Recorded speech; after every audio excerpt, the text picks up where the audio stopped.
Okay.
Okay, so that was your percussion duo piece, continuing with the theme of Hmm.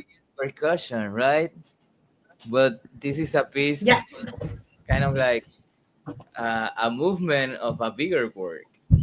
Can you talk a bit about this piece? Um, so this was a part of my dissertation. So my dissertation is a series of works called BOA.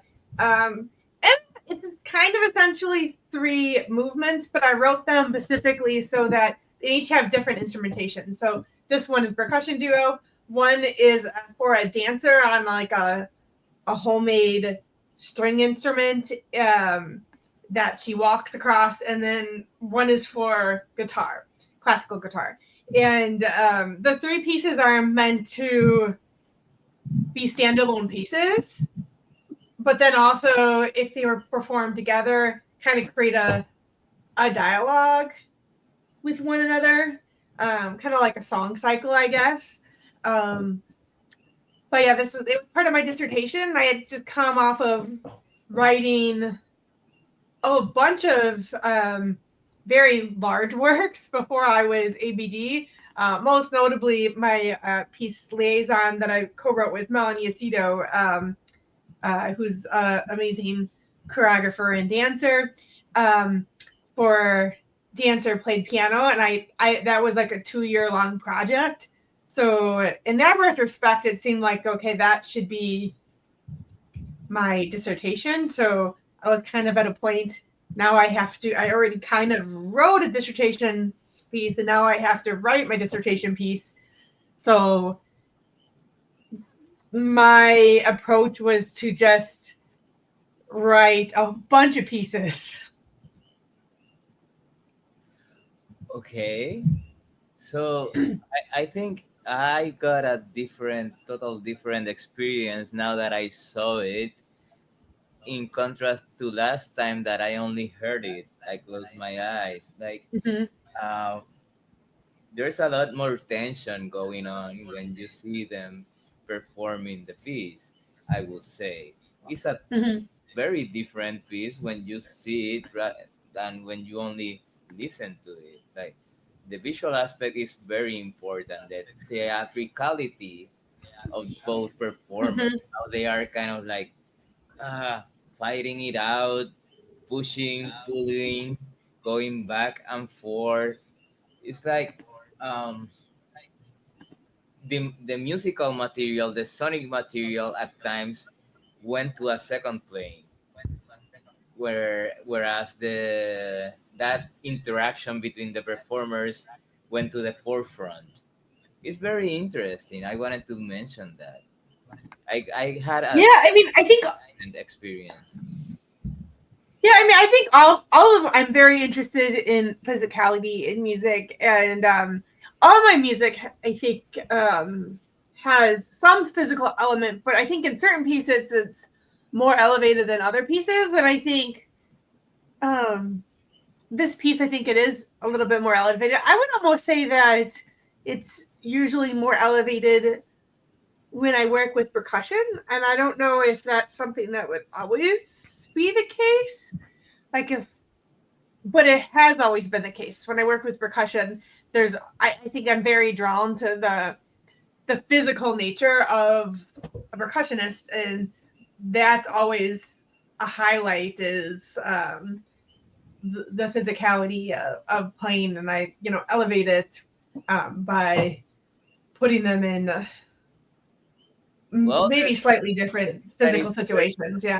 the American tradition of percussionists, right? I will say, because especially in North America, in I the mean, US, it's like everything can be a percussion instrument, whereas in other parts of the mhm. world, not so much. It's well, yes and no. In Europe, for example, but you kind of, and in Latin America, in Asia, when you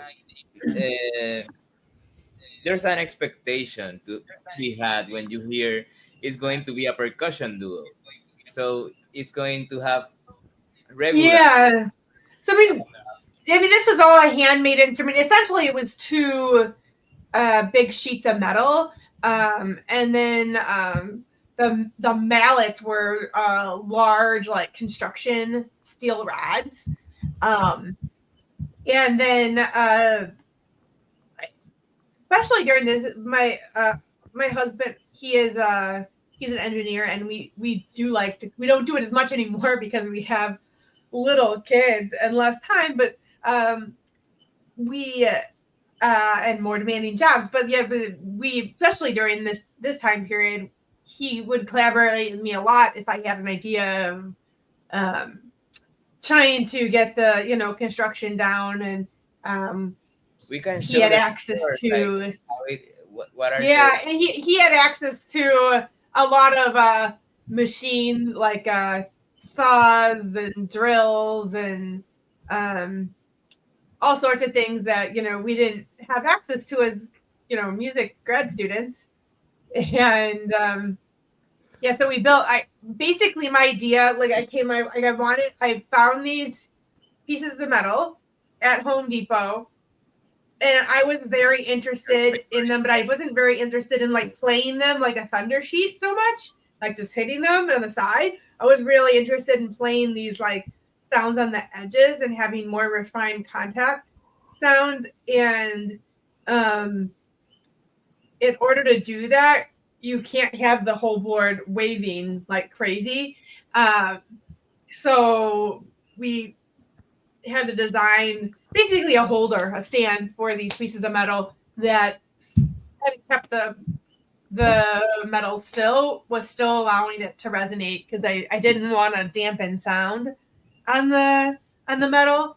Uh, so and I wanted them to stay in kind of the same spot, because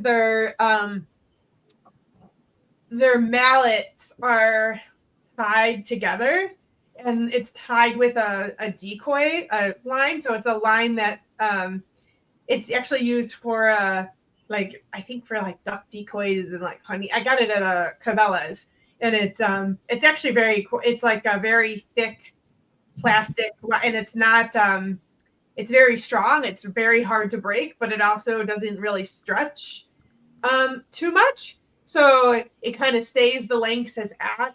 So that allowed the players to interact as they played, because if one player, did a big stroke inwards, then the other player would be kind of pulled outwards, or maybe they're both doing little things and they're both just feeling a lot of tension. And that was something I was exploring in the piece. And then eventually, obviously, like just because the decoy line is there, it becomes a little bit of an instrument, and they're like plucking it a little bit as well. I think at one time he's also using the line on the edge of the one of the metal.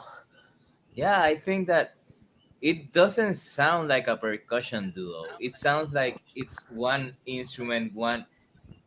I, if you close your eyes, it might sound like one instrumentalist actually, but that's the idea. It's like they complement each other in such a way, and they Mm-hmm. inhabit the same sound world.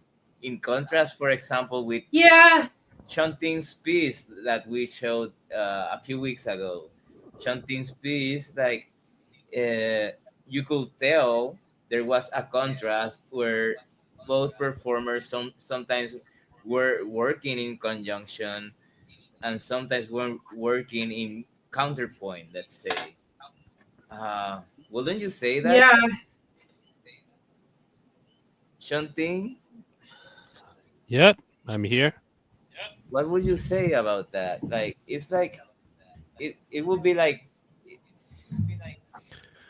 the same being is being doubled, it's being cloned or something. What do you think about that? I What do think you the piece for think me about is this? Yeah, I think the piece for me is like two musicians playing with the same gigantic instruments, yeah, and I think so. and yeah. Kind of somehow like a four-handed piano, but on metal instead. Yeah. And somehow because all the sonic materials are very similar, so the piece is very powerful too, because we can stay Hmm. very focused on the same thing, and we can try to, and then the expectation uh, about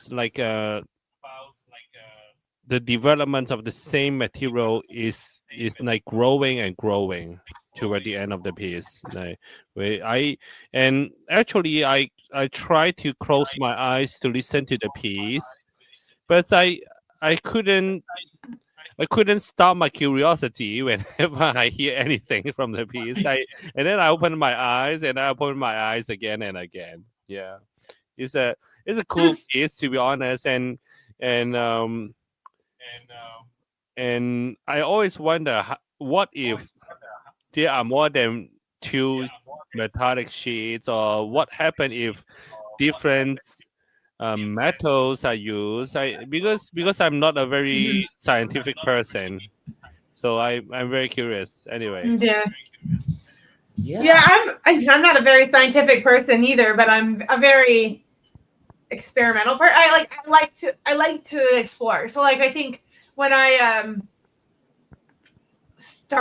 when I started this piece, I started by going to Home Depot. That was like my first thing I did, and I just kind of walked the aisles and be like, well, does anything interest me here? Um, and I had used dowels before, like construction dowels. I like them because they're quite heavy, and I like the feeling of the weight of them. Um, so I was drawn to that, and then like I had seen these metal sheets, and I had liked that as well. But yeah, a lot of it is just that I like take them home and I experiment on them. But I think when I start, I'm not necessarily completely sure what I'm going to discover. I have a kind of a discovery phase for sure. Um, yeah, I think macro instrument is a good description. I think I often thinks about um, ensembles, even duos and ensemble playing that way, um, rather than being very like polyphonic or contrapuntal. I often am trying to build one thing out into like a bigger thing. Um, yeah. I think it works musically. Like it, when I listened to it last time, it made me draw inside. It made me kind of like get inside the sound more and more and more because of this type of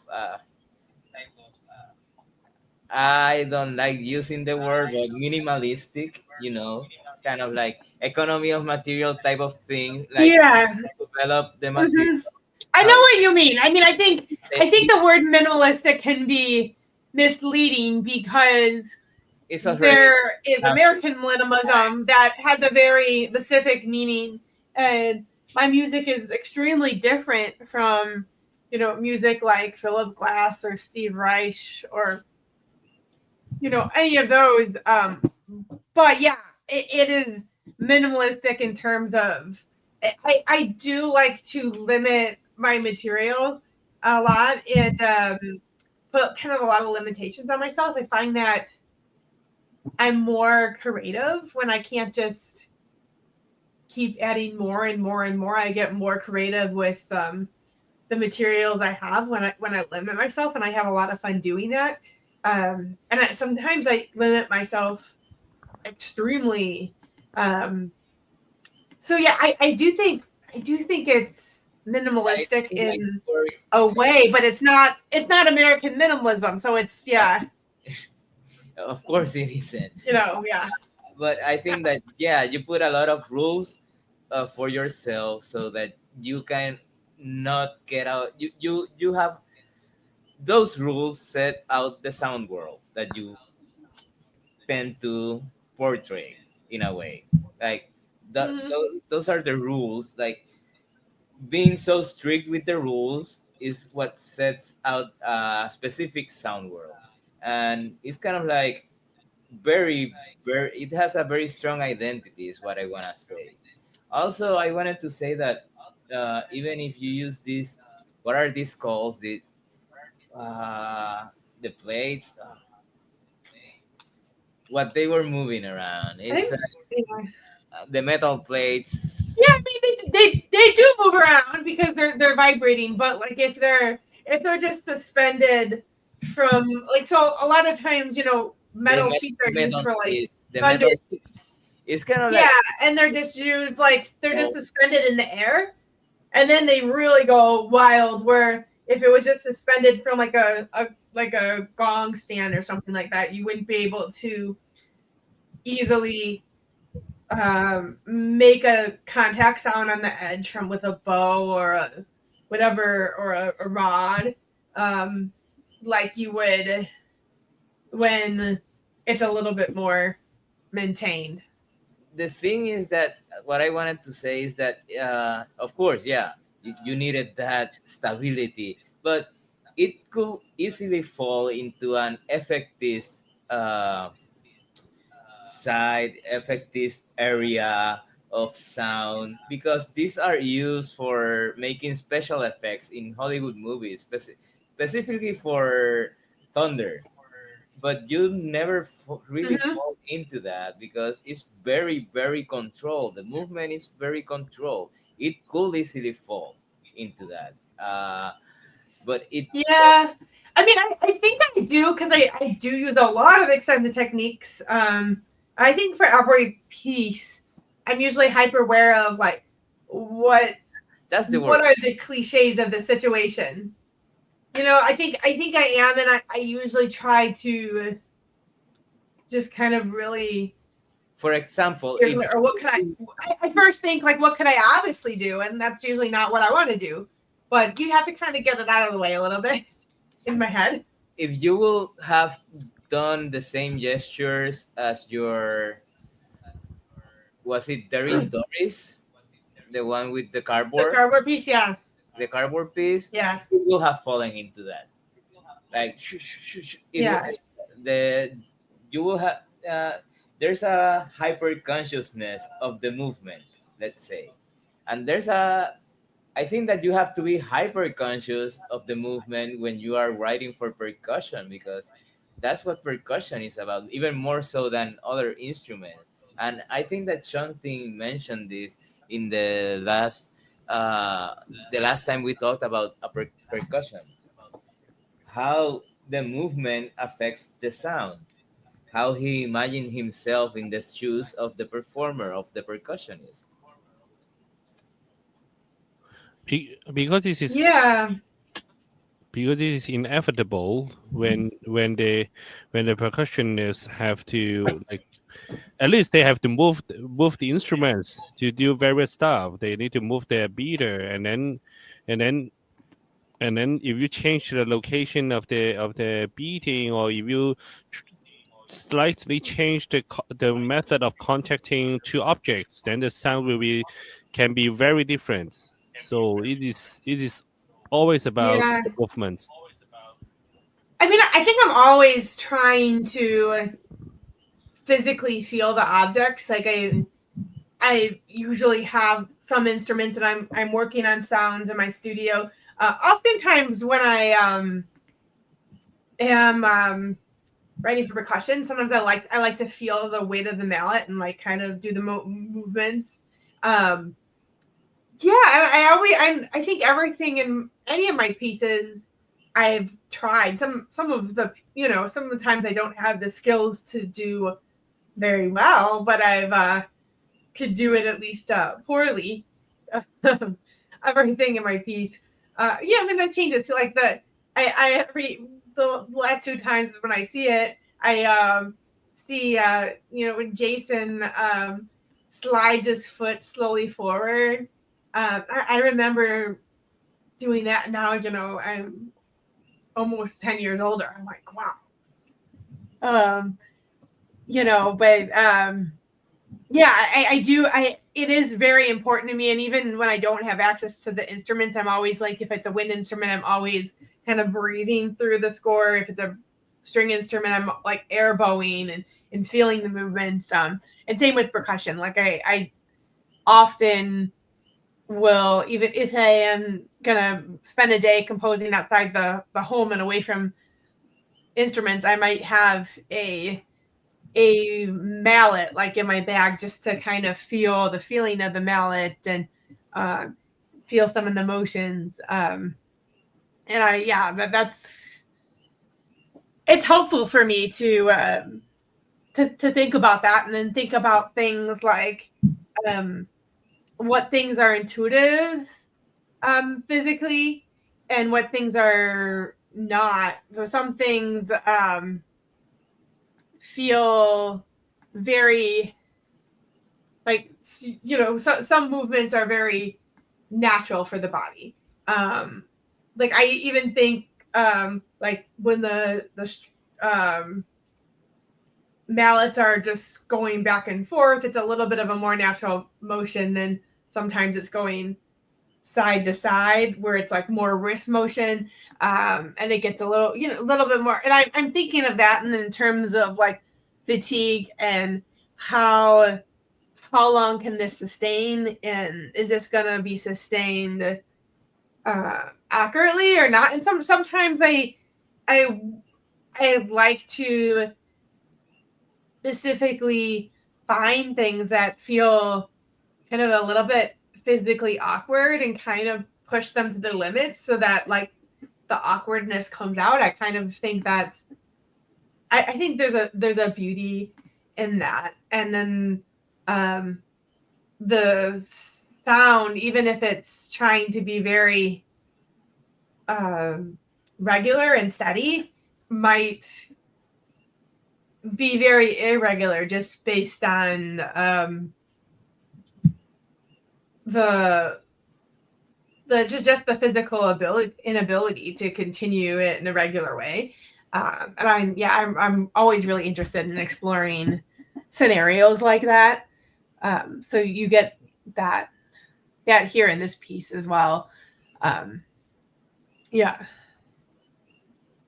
Can you talk a bit about the form and about the notation? Because I can share the score over here, and in the score itself, you cannot see Yeah. a line. Kind of like there's no. I cannot figure out some counterpoint here. It's kind of like it goes from side to side, from side to side. At least from what I'm seeing. Let's see. What do you mean by from side to side? Like here, there's this. Okay, there's something going on here, but the main activity is kind of like it goes from percussion Yeah. one, percussion two to percussion one, and then okay, this is repeated, but then it's kind of like the variations, the activity, or what you might say, is kind of like a ping pong delay, or some stuff like that. Yeah, I mean, It I is think really duos are the most awkward um, combination there, and I love duos for that reason because there's not a lot of combinations you can have. You can either have one player play at a time, or you can have them kind of like both play together. And so there's always this. It's very the it's always very apparent. Like the textures are much more. I mean, at least the ensemble textures are much more limited. And yeah, I do like to kind of play with like that dynamic. It's almost like just kind of going back and forth with the conversation. yeah.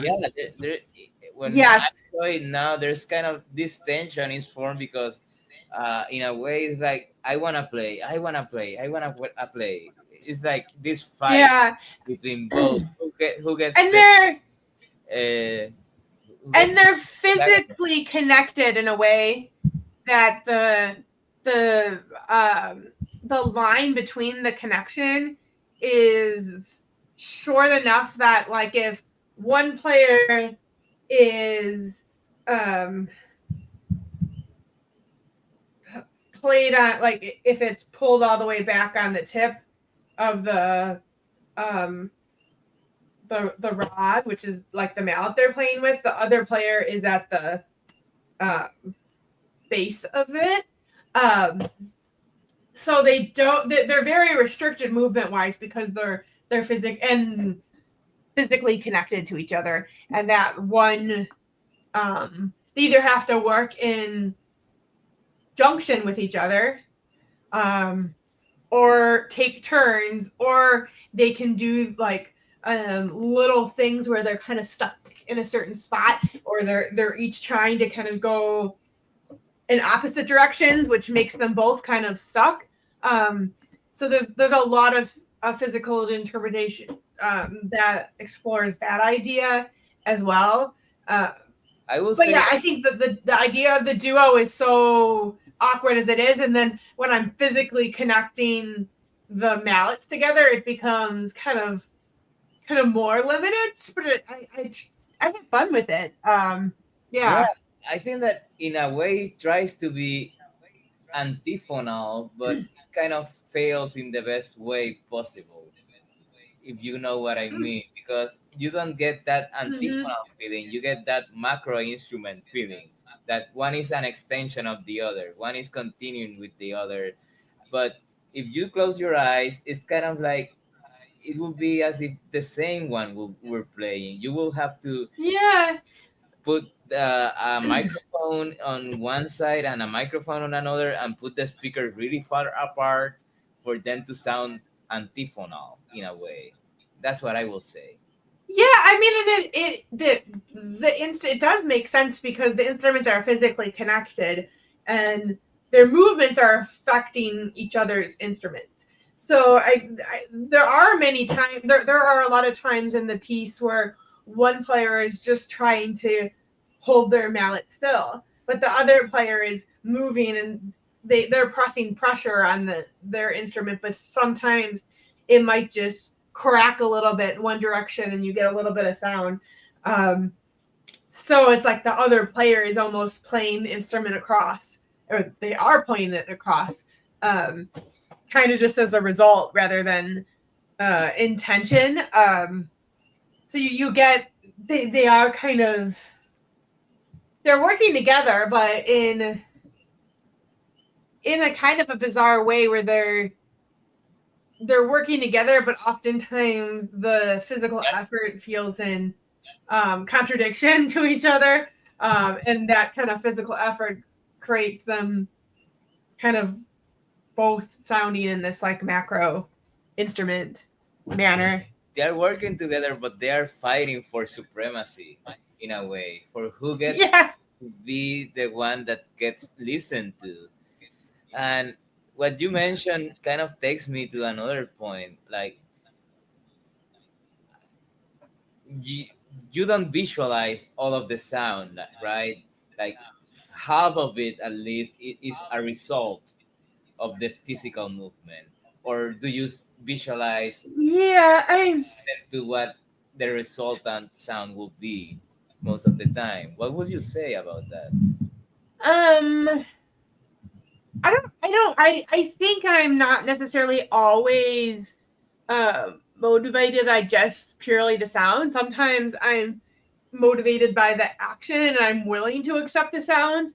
I Mhm. also do think I'm very good at, I don't know, I don't want to sound cocky, but I feel like I'm good at, I've explored so many different unique situations that I'm kind of good at predicting what the sound might be.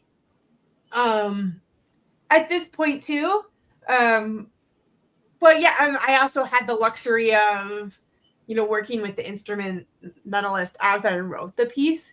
So sometimes something happened that I, didn't expect, and I either had to change it completely or kind of embrace what was happening. Um, I mean, I think in other pieces more than others too. I mean, I had talked about like in Daring Doris, like, when I actually started writing that piece, I was truly just interested in cardboard sounds.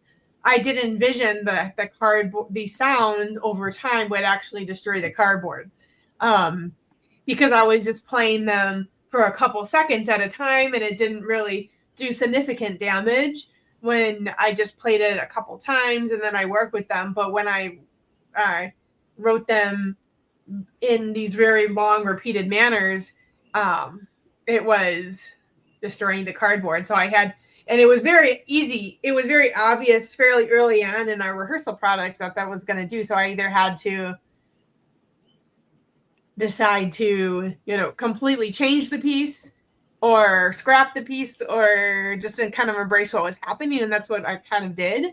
So that's kind of the beauty of working with players, is that you can have that kind of relationship with the players and the material putting together. And I did meet with Crossfires, several times as I was writing this piece. Yeah, and it might also be. And did you A lot of record it revolves around the. or not so I much? don't remember. I think I might have. I think I might have like done very rough recordings. I might have just relied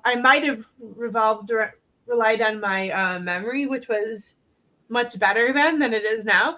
But yeah, I think I must have recorded some of it, especially as they started getting, sometimes I would actually write little fragments of material that were, maybe 30 seconds of music, and that so that I could actually hear some of the material. So I can't recall, but it would seem like something I would do Yeah. to record. I don't remember exactly how I developed this form. I think I had the idea that I kind of wanted it's a fairly linear formally. Like I think I wanted the movements to the players to kind of get more and more in each other's way, and then kind of react with the situation more. So then kind of halfway between the piece, they have some gestures that are more reacting, like like across, and then they also have they're also like kind of grabbing the string that's connecting and pulling the string and plucking the string, and that's becoming they're kind of acknowledging the situation that there is this string in there. That's becoming part of the tool as well. Yeah, and then I think I just physically said, okay, how it's kind of linear in the fact that eventually one player kind of keeps moving their mallet backwards until it's not even on the instrument, but they keep pulling it backwards, and the other player kind of plays their mallet across the instrument, then plays on the back side of their instrument, and then keeps going forward until finally they can reach the other instrument. So I had, a general mind. I think when I was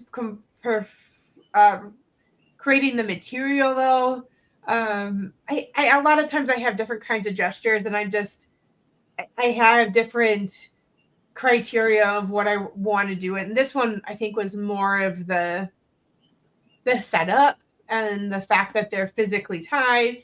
And sometimes I'll start the day and I'll write something with for this setup, and then the next day, instead of developing that or continuing, I just write more, and a lot of it doesn't end up in the piece, but it just kind of is generates material, and then I kind of can place it more thoughtfully than if I wrote completely linear all the time. So I kind of use that, but I think the piece eventually it does have a somewhat linear, at least a physically linear direction. In terms of form, yeah, but how how are you thinking about music at this point in your life? Like, was it mainly about the music? Was it a mixture of physical gestures with yielding the music? What would you say? Because Oh, okay, at this point, definitely a mixture for sure. there's a linear form I for mean, definitely a mixture for sure. And I mean, I just came off of when I wrote this piece, came off of a 2-year project with working with a dancer choreographer where I mean I was composing sound, but I was also writing a lot of choreography with really no ability, no training to be able to do that. Um, but I was no formal training anyway. So like I was kind of thinking very physically, and I had been in a lot of ways, but I think that changed my thinking a lot. So I think I was definitely thinking about sound, but I was also thinking about physical gesture, and I think I'm always thinking about both of those things. Um, Certain pieces of mine, the physical gesture maybe sometimes takes more prominence than the sound, and certain pieces of mine, the sound takes more prominence than the physical gesture, and some of them are more even. It kind of really depends on the scenario and what I'm asked to write for. And um, like I think a lot of times when I write for more conventional instruments, I'm definitely still thinking about the physicality of it. But if I'm writing for string quartet, hmm um, I think about the physical gestures quite a lot, and I think they are very physical instruments, and they definitely guide my music a lot. But I don't know if I push them physically as much as I would a, a dancer or even a percussionist or somebody who's used to being comfortable moving a lot of ways, or somebody who wants that kind of experience. So like I wrote right before COVID, I had a piece premiered by a composer, a pianist, Anthony Green, and he really was interested. He specifically wanted me to write him a piece where he was questioning like, what is music, what is performance, what is all these questions, and the theater element was very high in that piece. Whereas I had written other pieces. I had written some pieces for my uh, chamber groups at the pre-college conservatory, which is a very conservative, classically trained, highly classically trained musicians, and those are much more sonic. I think that they're based more on like sounds. They don't go quite as extreme. They don't go quite as extreme into different notations. Yeah, I try to write for the scenario when I can. I've learned the hard way that when you don't do that, you don't come up with very successful projects. And I've had a time or two throughout school where I wrote pieces because I really had an idea that I was excited about, but it just really didn't fit the situation I was supposed to write the piece for at all, or the performers, and it didn't turn out very well I think because of that. that's a problem that Um, newer composers kind of have with the MIDI and yeah, that stuff. They have this idea of only sound in their head, and they go and write the piece without taking into consideration the physical limitations. But I must say that Yeah, or like what the player is going to be willing to do. Like, 'cause some players are very comfortable physically performing on stage and are very physically comfortable being on. There's a lot of players who they play very well, but they kind of hide behind their instrument. So like making them more physically prominent is very uncomfortable for them. And it's not that, I don't do it at all with players like that, but there's like, there's only so much you can kind of push a player before it just doesn't work for them.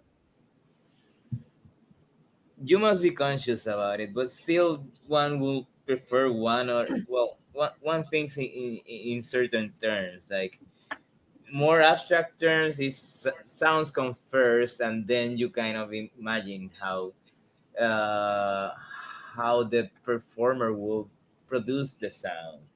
That you always have to imagine Yeah, how I don't think it's going to produce the. yeah, for me it's not after. I think I'm always very conscious of how the performer is producing the sound. Um, so I think probably For me, the sound before, comes oftentimes first. even before I even think about the sound. Yeah, I mean, or I'm thinking of them together. Like, but the sound is always linked to the physicality to me. I'm never thinking about the sound abstractly. I would say. I will say that Um, I do. I yeah. definitely think about an idea, a motive, or a I mean, gesture. maybe a little bit more. The only exception I can think of is when I was working on my newest piece that we talked about for Andrew. Um, I wrote that it's for a synthesizer, and I wrote all these physical gestures on the piano and switches without patches in mind. So I actually wrote physical gestures. I had no idea what the sound was going to be like. Yeah, And but then when I did put the patches together, so I guess the physicality came first, but then I actually could play with the sound separately too. And when I was, going through the nature of the sound, instrument. I was thinking about just sound and not physicality anymore. So I that because of the way I composed it and the nature of the instrument, I was able to separate them quite a bit in my compositional experience, and I was thinking about them totally separate. But I would say that's not typical. Usually, I'm thinking of even if I'm thinking of a really simple sound like like a whole note on an instrument, I'm thinking of the physicality from the player, the physicality from the instrument, the acoustics of the sound. Um, yeah, my brain always thinks of all of it together. And I'm Okay, always like imagining the piece, like I'm always trying to feel the sounds. I'm always trying to imagine what they would feel like to play. I'm always trying to imagine what they would look like to play and what they would sound like. But like all together. So I don't know if one is a priority over the others in terms of composing. I think they kind of all are linked. I think in certain pieces, one of them comes out stronger than the other. I would say this piece is pretty. I would say it's fairly even. But yeah, I have pieces that are probably much more visually engaging than sonically, and I have pieces that are much more sonically engaging than visually, and some that are kind of in the middle. So yeah, I sometimes the result's different, but I think the way I think it's all kind of connected. Um, how yeah, about at this? this point, and at the point there, Shanting, are you there? How do you think about when you're writing, when you're composing? I guess no. Let me know. But I just realized I muted myself. no worries. oh, Sorry. No, no. How do you think about music? Do you think in the abstract first and then kind of put gesture, good bodies into that sound, or do you think about them at the same time? At the same time, I guess. Yeah. Yes. Yeah. Usually, I come up with a and rather abstract idea, and then usually at the same time, I try to make some sound myself, like try to sing, try to speak, or try to play something on the piano, and then I write Mhm. pieces on this. Yeah, Hmm. yeah. Yeah, I I'm similar to it. I have to make sound. I Even if it's not like exactly the sound that's going to be in the piece. Like if I'm writing a piece for cello, for example, I don't own a cello in my studio. I do have a little violin, so I'm going to at least like try to feel on the violin like what it feels like to do some of the bowing. Um, yeah. I think making sound is a more interesting way to compose because you can hear it at the same time and you try to transcribe it or you try to like work on it. Yeah. Do So you improvise as well or no? Huh? in I prefer to improvise a little bit. At least I usually imagine myself playing the piece myself, and I try Hmm. to like create some kind of physical gestures myself. For example, if I write like a percussion piece, or if I have to write the same piece like you working with two like metallic sheets, I think I will imagine myself shaking them, like kicking them, or whatever. I I, I like doing all these kind of imaginations. Mm-hmm. Yeah. Yeah, I do too. I have fun. I I, guess I like to physically interact with my music and the process and not just have it be a piece of paper and me, grinding over it and handing it out. That's just not, yeah, but yeah, that's I pretty like to have a me. little bit. Like if first comes a sound, and then you kind of try to put a body or a gesture into that sound. That's more of what I'm trying to Okay. articulate here.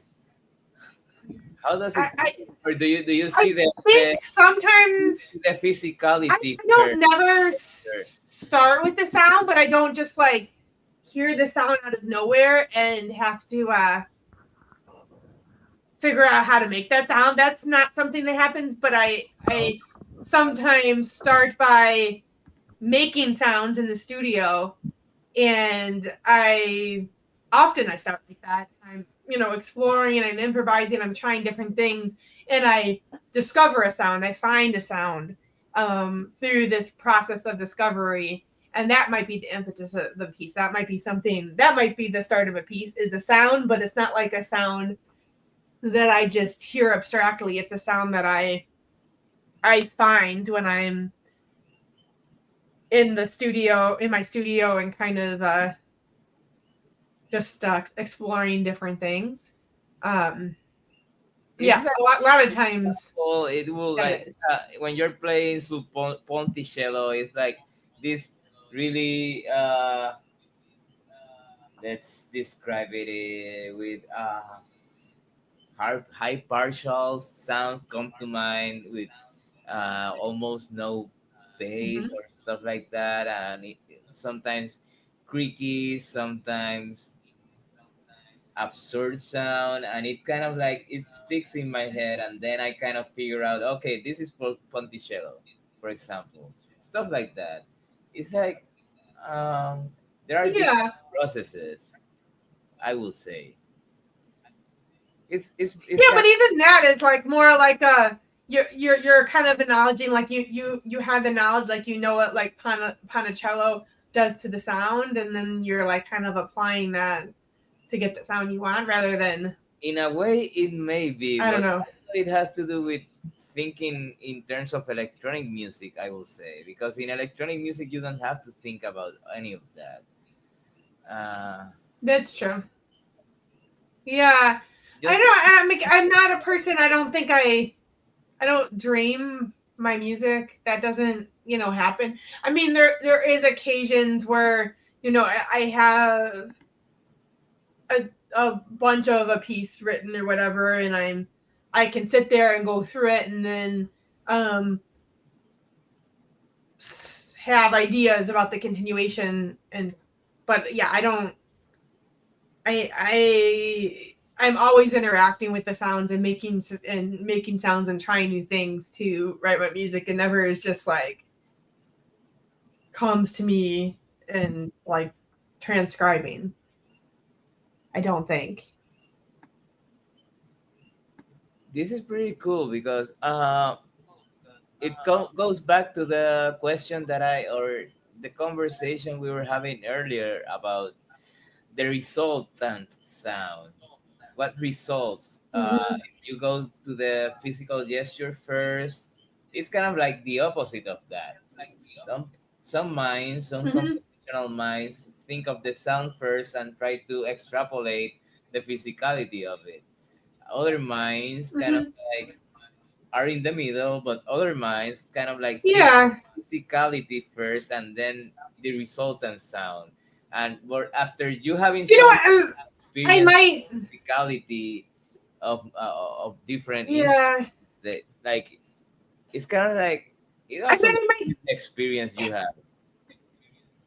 yeah, I mean, I might have different general properties of sound that I might want to achieve. I mean, I might have different, but then those are just like kind of guiding the way I am exploring with the sounds. So I might have some ideas about what I want to achieve, but those ideas are, yeah, guiding the way I'm exploring. And sometimes I find the sound, but sometimes I might get distracted on the way because I find something different, and then get sidetracked, if I'm interested in that, more so. Or yeah, yeah, I think it's just like I have a really I think hands-on approach. the best Um, approach that for writing yeah. for percussion is that approach, that physical approach, for for sure. But when you are writing for bigger ensembles, it's like I'm not so sure because you have this full orchestra, for example, or this really big ensemble, and it's kind of like, Hmm. can you even do that? Like, imagine the whole I physicality mean, of 100 musicians at the same time.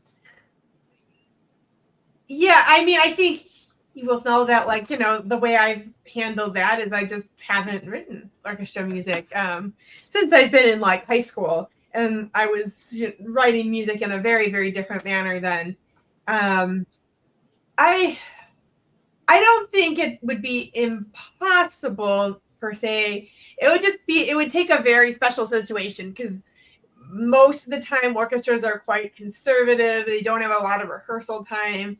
They pretty much um, are want the piece to be similar to pieces that are already in the repertoire so that they don't have a long time learning the piece. It just the kind of culture behind it doesn't really fit what I enjoy doing. Um, yeah, so I haven't really um, written for orchestra in quite some time, and the majority of my pieces are for quite small ensembles, um, because I think that's mostly just the opportunities that I have. But I think I like to work really have a dialogue with my performers and work really closely and kind of build relationships with them. And it's hard to do it if you have a large ensemble with every single member. um and and a lot of times my music takes a lot of investment to learn, and larger ensembles are usually less willing to make that investment. um yeah, so I do have a lot. I have a lot of solo pieces. I have a lot of like duos, trios. I have a bunch of string quartets. Yeah, but larger than that, I mean, I have a piece for Perot that I wrote in as a UB. ensemble. I have a piece that I wrote for chamber orchestra actually in as an undergrad, my senior year, right before I graduated and right before I came to University of Buffalo. I don't think it was an extremely successful piece, but I wrote it. Um, David Felder refers to it as an exciting failure. Um, yeah, so yeah, most of my pieces, because I think it's more logistical, that they tend to be small. And I think, I mean, just I always loved as a performer. I mean, I play horn and it's a big orchestral instrument, and I like playing in the orchestra, but I really loved the chamber music experience I had, and I was in competitive chamber groups in high school, and I like that you got like a little bit more of a say on the interpretation of the music than with orchestra, and I like that uh, you got to actually like cue other people and work and like kind of develop these like relationships, and it was a little bit more I guess physical than orchestra playing, because it wasn't conducted, you did have to like kind of cue and breathe together and work together, and I think that interest, I mean, really really promoted a lot of the stuff I do now, and I've always been interested in watching players play. And I have a lot of background in visual art, so I think it all, it was, even before I was writing music like that, I was kind of interested in related stuff for like a lot of years. And yeah, I think a lot of my love for chamber music and my interest in like the chamber music and the reaction, and a lot of it's like the interpersonal. I really like to like expose these like different musician relationships on stage, and really highlight the players interacting with each other um, in a various manners on stage. Um, yeah, and it kind of comes, I guess, from my interest from playing chamber music. I think initially, at least. Um, I yeah, wonder. but I don't. Yeah, I don't know. Obviously, I'd have to approach a larger ensemble very different. I wouldn't say that it would never happen, but I would take a very special situation, I think, um, I wonder what somebody to get me to consider it. like Ligeti or Barres will answer to that, because they came out with really innovative sound worlds, and it's like, did Ligeti imagine For those? orchestra, me? Yeah, Uh, for the orchestra pieces you're talking about. Yeah, for orchestra, and yeah. as for the percussion ensemble pieces, like, Oh, okay. Just yeah. will he have imagined the sounds and then kind of like search for the percussion instruments that he needed, or I wonder. Yeah, Sean, I mean, I think to me also is that when you're start with sounds, and then as your impetus, then you're kind of limited to the sounds you already know and the sounds you've heard before. But when you kind of go by physicality you and I discovery, then potentially you're not limited to sounds that you already know. You can potentially discover sounds that you don't know and work with those, which I find really exciting. you think, I will say that for somebody like Ligeti is like, he kind of like imagined these textures and kind of like found a way to notate them, or somebody like, Mm-hmm. say, Lutoslavsky, that we were talking about him earlier. Shanting, are you living? Hi, yes.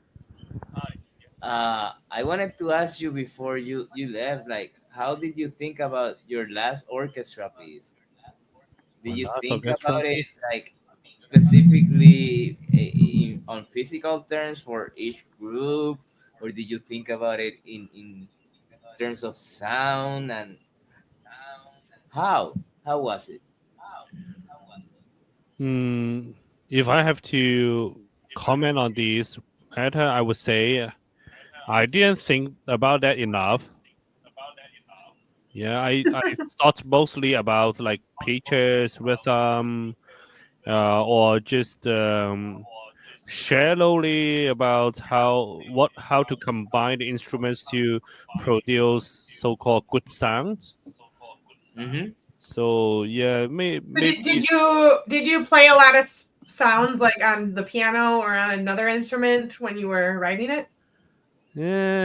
sometimes because I wrote it in like a huge hurry, so sometimes I just imagine everything in my head, and try Mhm. to believe that I had a good ears in my head. So, but maybe I should have had some kind of like pre-compositional plan or scheme to help me formulate a better strategy when we talk about like physicality or thinking about something deeper for the composition. Yeah, because I could imagine that the sound moves around the orchestra when the thing is done right.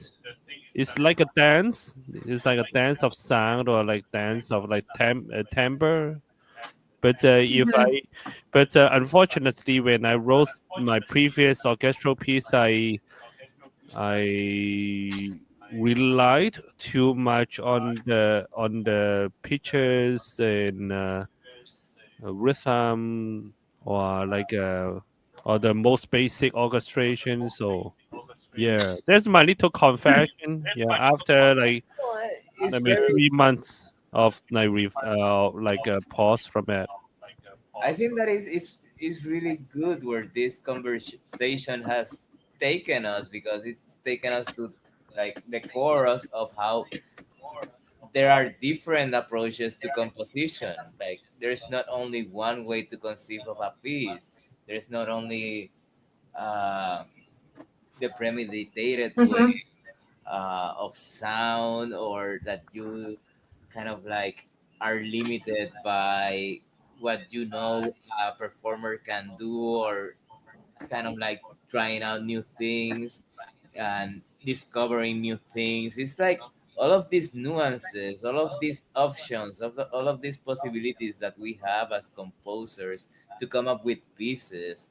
And the better you get at them, at these techniques, or at these, uh, or at developing these ideas or this way of thinking, it's like Mhm.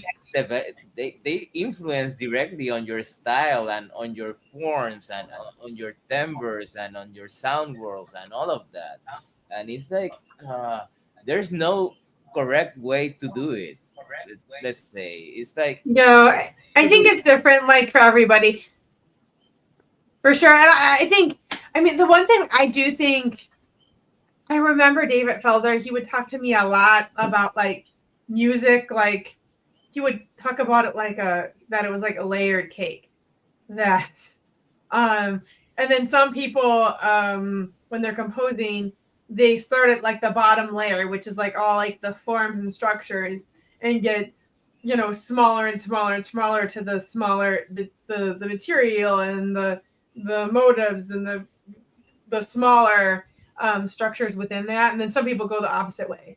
And I will Mhm. say that I do try to put myself in different situations, but I do not think I am definitely a person that thinks of small things like small gestures and sounds well before I think of larger overlapping structures.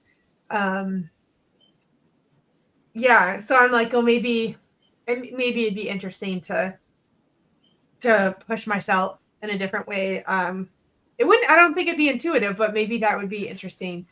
Um, yeah, there's so many different ways. I do. Yeah, I think I do know a lot of people who do have formal structures and I remember I studied for a little bit with Marco Spalter, and he would have every like very very formal structures, and then ideas about materials that got clearer and clearer.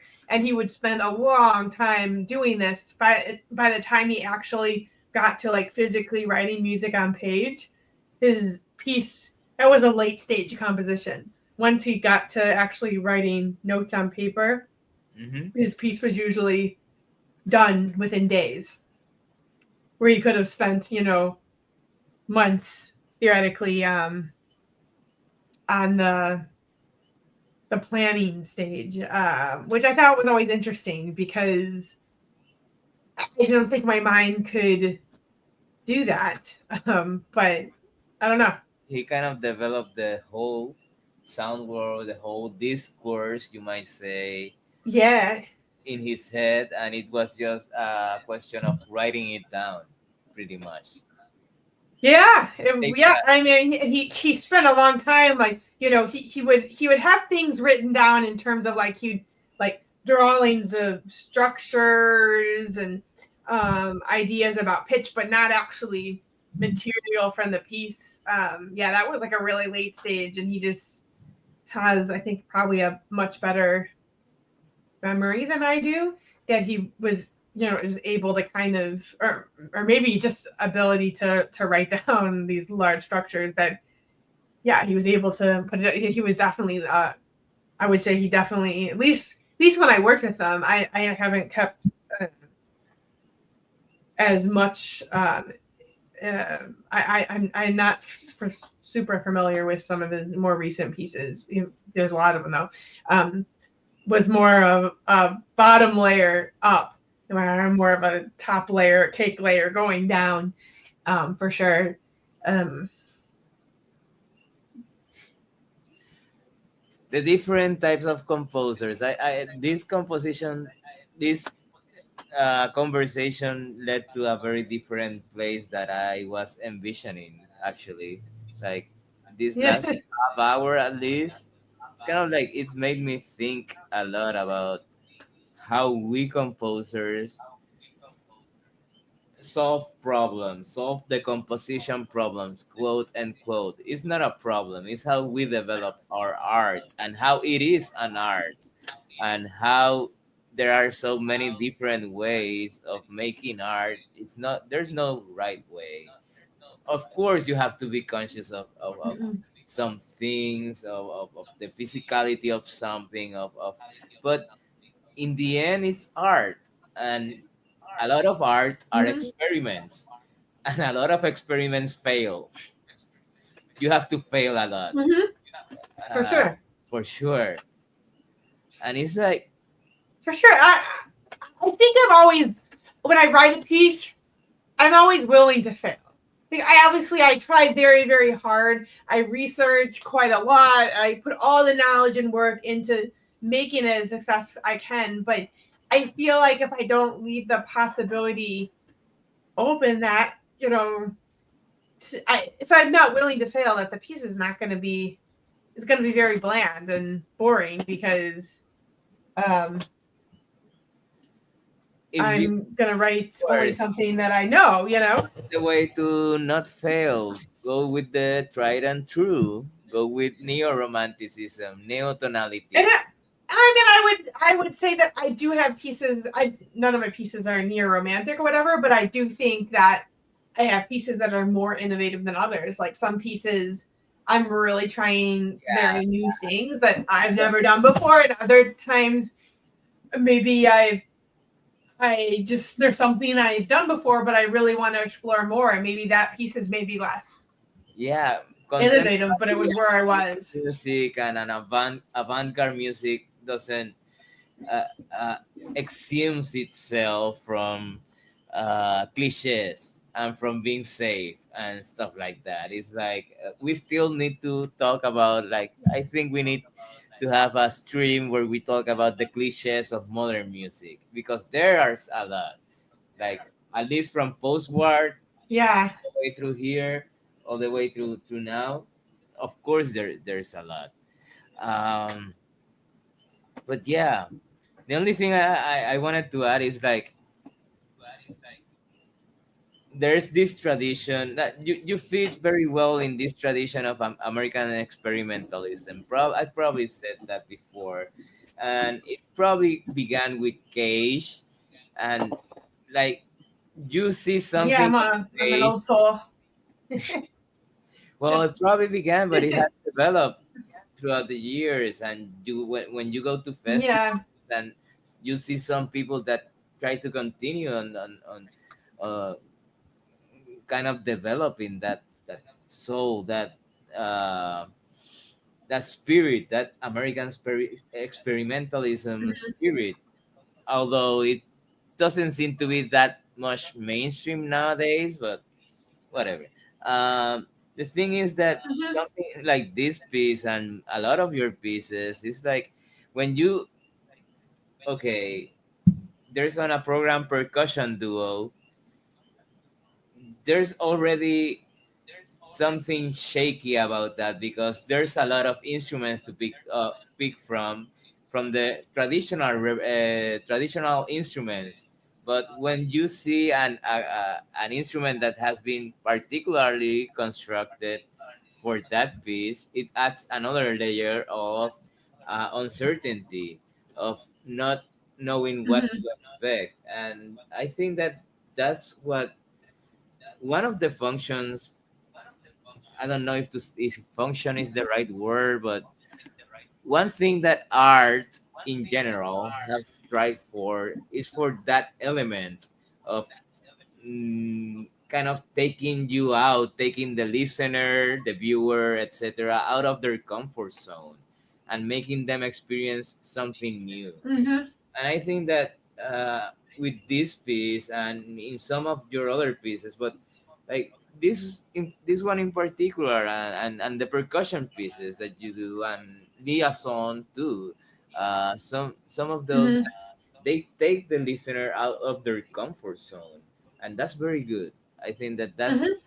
what art is, at least from my Mhm. point of view. That's kind of like one of the main purposes of being an artist, at least in the tradition of what I've Yeah, I mean, it and have interpreted it in the past. I like to play in these awkward, uncomfortable places where I'm pushing myself outside my comfort zone. I'm asking the performers often to push themselves outside their comfort zone, and I'm asking the listeners. And I do think that when you kind of sit in these spaces and you embrace it, that there is like so much to discover and so much interest and so much beauty.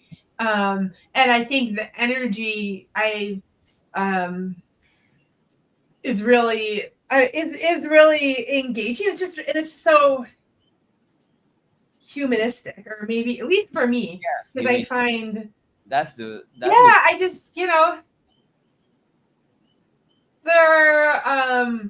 there's so much awkwardness in life and so much imperfection in life, and then when we a lot of times musicians try to make these very perfectly constructed things that are very non-awkward and very beautiful. And I just sometimes I kind of like to present something that might be a little bit a little bit gritty and a little bit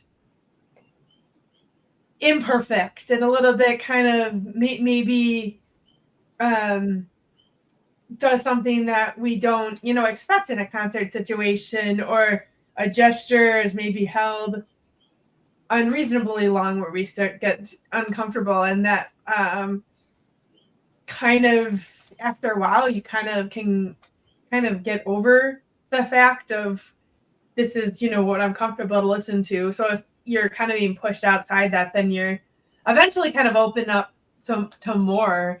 Uh, And I like musical experiences, I guess, that kind of resemble art a little bit better and aren't these like perfect, beautiful, big Messiah kind of things that they're, Like idealistic um, type yeah, of works of art that kind of get boring after a while. Let's say yeah. I don't want to. No, it's And too I many. think like for me, like I am definitely a very A-type personality, and I can obsess over things very, very easily. And I do often as an artist, and I either have to like obsess and go crazy over trying to make something perfect, or I can just really make a big mess and try to embrace that mess. And I think often I go When you try to create this that direction as an artist. I'm much more creative. you are always, even if, yeah, you and I we are in a conversation with the past and with tradition and all of that, but when Mm-hmm. you still try to put your stamp of being an individual there, of your Mm-hmm. individuality, of that's the creative mind at work, that's the genius of the artist, like as uh as presented by 19th century romantics and stuff like that, let's say. But and Mm-hmm. that's carried over in many different ways. It's like you cannot not be yourself in many ways, but when you try to Yeah. create these perfect works of art, what you are trying to be is not be yourself, is try to recreate these masterpieces from the past that have already been approved by the general Mm-hmm. public. It's like the public, the audiences in the end is like they only know what has have come before. They don't know you as an individual. They may like what you are as an individual, they may not like what you are as an individual, but in the end I think that they have to taste what you are as an individual in order to be an artist with integrity. And yeah, Mm-hmm.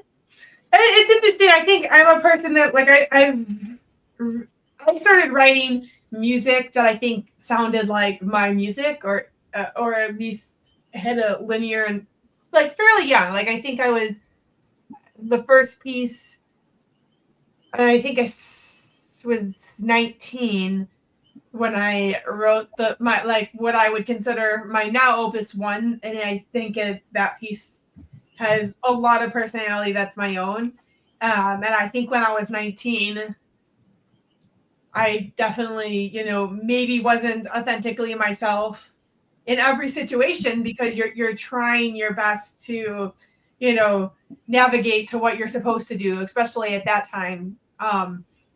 And I think I kind of fell into a place where I was able to be authentic in my music, um, because I didn't feel like that high of stakes, because the worst that could happen is that you just write a bad piece of music.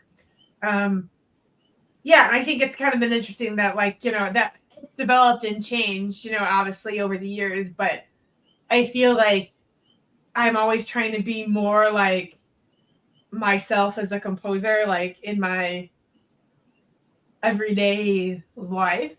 Um, and I think, yeah, I think I am much more that way. I mean, I am, yeah, it's about decades having older than that now, but personality, artistic yeah. individuality, even if it is not widely liked or anything like that. I think that that's more important, at least for somebody like me, than to be widely Mhm. recognized, but not sounding very. I don't like to use the word original, but let's Yeah, say, I mean, in the end, like in the end, I don't think we have to write music that we're interested in experiencing and listening.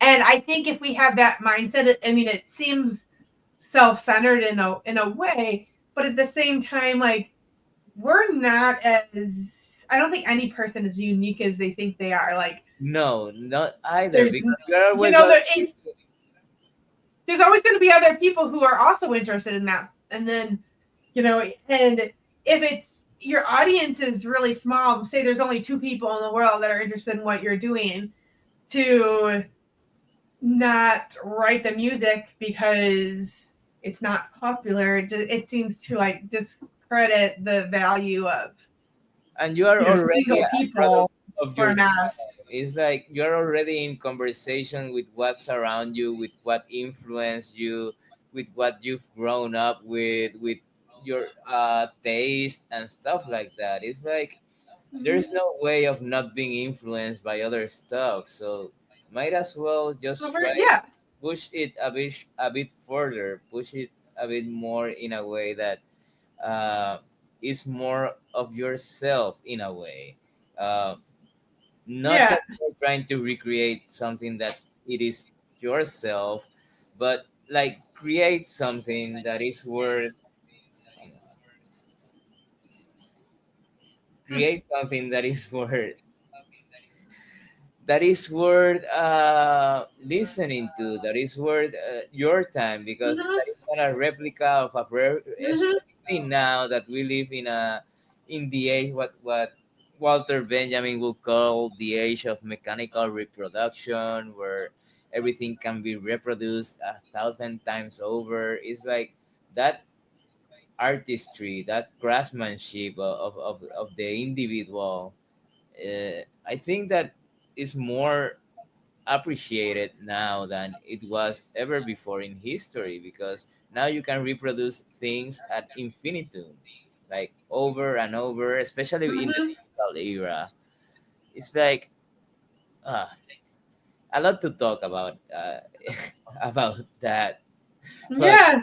this has taken us in different directions. That's pretty much what I wanted to say about your piece and Yeah. other stuff. Like we can continue with this conversation at another time. We've been here like an hour and a half already. I think it's time to, Yeah. Yeah. yeah. I know. Thank you for And having me let share. whoever is listening know that we're gonna be taking a winter break like most normal people.